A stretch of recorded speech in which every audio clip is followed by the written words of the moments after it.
Bitten thrice by anti-democracy forces, the People's Party does not want history repeating itself. It is more careful, cautious and vigilant. Perhaps that is why the top leadership of the ruling party is responding coldly to the PMLN's demand of trying General Musharraf. People's Party sources told Dawn News that the top leadership is convinced that trying Musharraf would harm the system.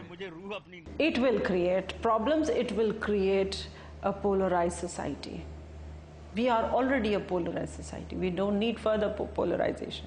The ruling party fears that international and local guarantors of General Musharraf could send the government packing.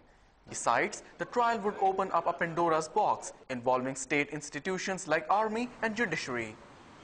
That all those who assisted him, who aided him, who abetted with him, who collaborated with him, they will all be part of that trial.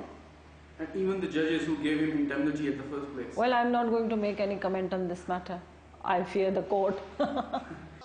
Even though the Prime Minister has already sought a national consensus before initiating trial proceedings against General Musharraf, the People's Party says it will not help the system in any way.